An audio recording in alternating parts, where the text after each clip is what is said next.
Maraming salamat, Ron Gagalak mula sa San Fernando, La Union.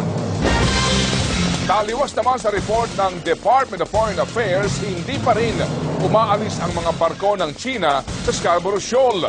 Ayon sa Philippine Navy, 28 Chinese vessels ang naispatan sa loob at labas ng lagoon. Batay sa kanilang aerial surveillance, iniulat din ni Vice Admiral Alexander Pama na inalis na ang mga barko ng Pilipinas sa Scarborough Shoal dahil sa masamang lagay ng panahon.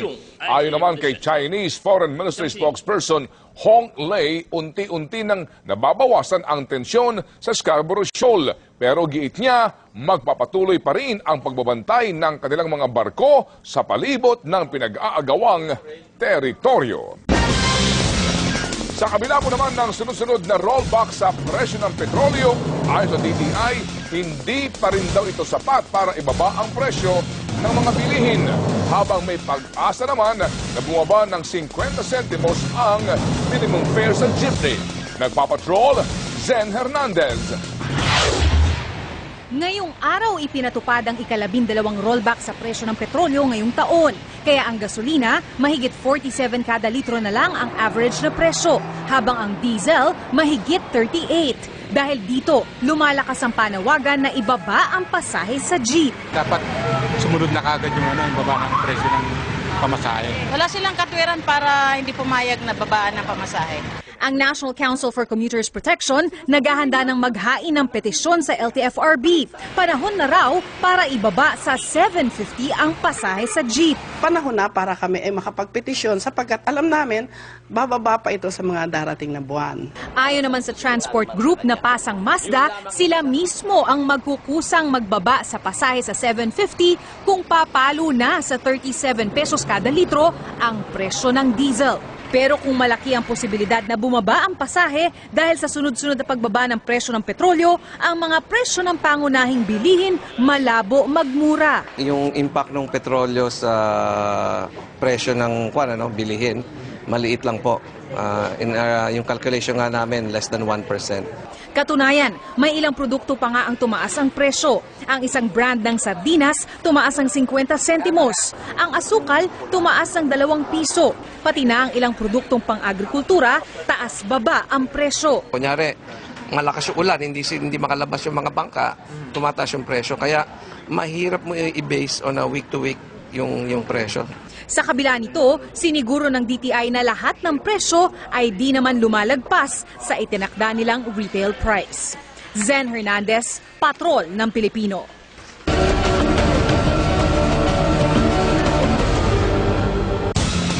Bayan, nagsilbing susi ang CCTV ng 2 establishmento para mahuli ang 5 miyembro ng grupo ng mga shoplifter sa Solano, Nueva Ecija.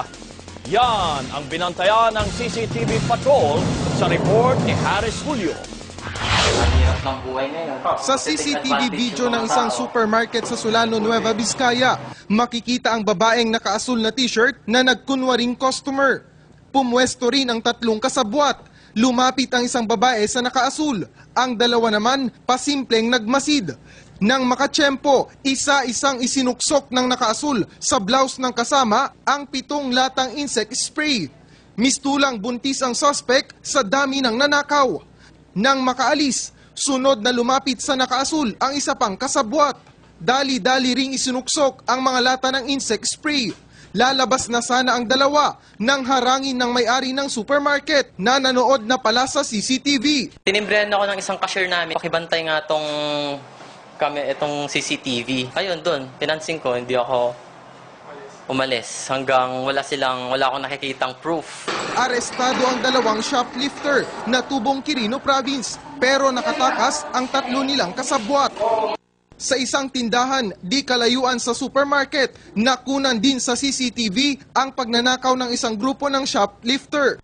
Sa video, makikitang nagtungo sa isang bahagi ng tindahan ang 2 babaeng naka-sleeveless. Bagamat natatabingan ng kahon, halata pa rin ang pagnanakaw. Pasimpleng umalis ng tindahan ng mga sospek.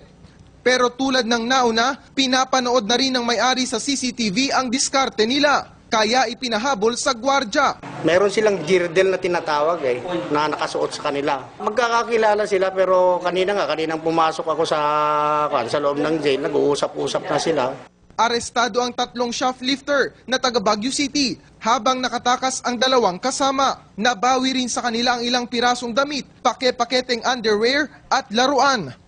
Haris Julio, Patrol ng Pilipino. Kinakitaan ng mas maraming senyales ng pagbuti ng kondisyon ni Comedy King Dolphy na nananatili sa intensive care unit sa Makati Medical Center. Naroon ngayon si Ryan Chua. Ryan, ano naman ang mga magagandang senyales na ito kay Dolphy?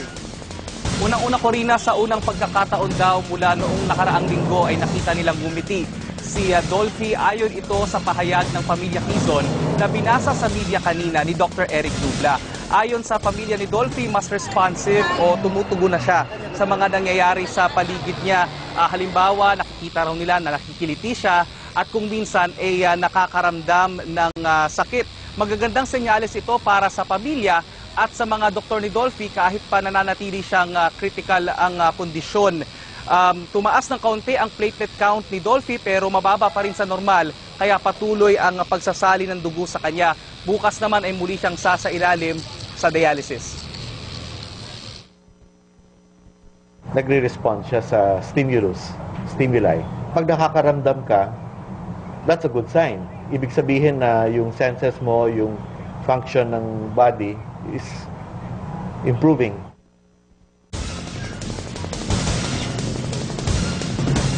Samantala, Corina, muling sinabi ng pamilya na maging fit sila sa mga dumarating na bisita para raw hindi ma-expose sa viruses at bacteria si Dolphy.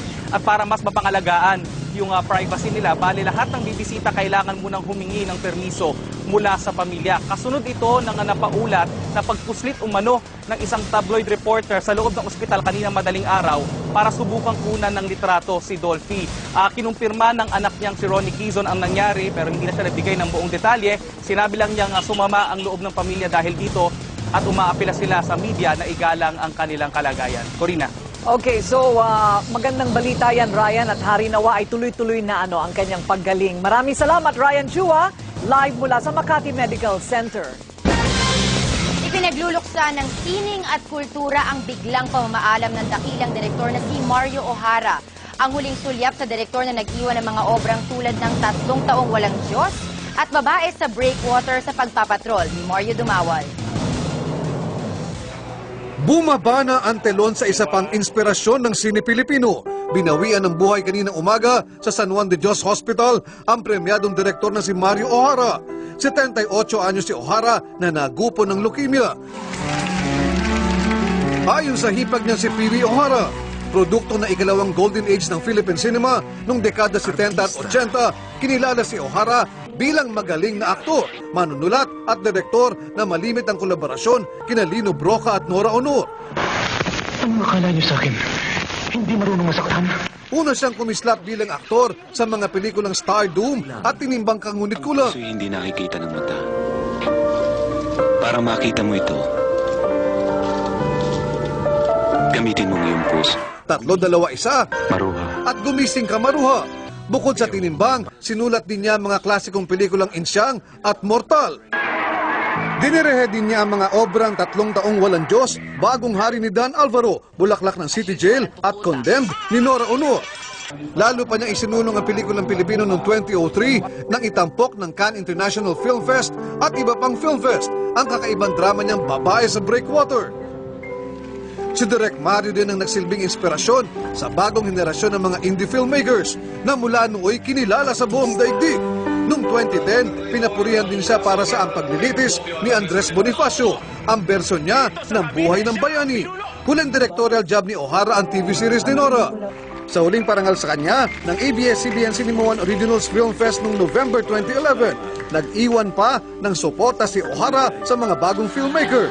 Patuloy akong susuporta sa ganitong mga bagong pamamaraan sa filmmaking dahil unang-una nabubuksan ng maraming kaisipan at nadadagdagan ng maraming mga talented na mga tao. Nakakataba ng puso dahil naalala ka pa after ilan? 40 years after? Naalala pa yung mga ginawa mo. So, Yun nga sabi nila, pag may tinanim ka daw, mayroong kang anihin. Sana patuloy kayo maging matapang. At sana, dahil I'm sure karamihan sa inyo nangangarap na pumasok sa commercial world, sana patuloy pa rin kayong maging independent.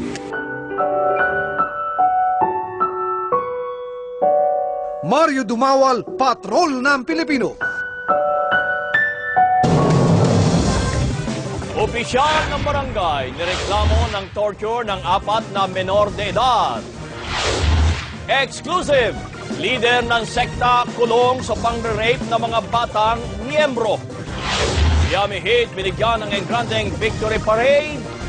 At Bilyang husband at Angel Lupsin. Opisyal ng mag-on. Di pa ba? Nagbabaga mga balita sa pagbabalik ng TV Patrol!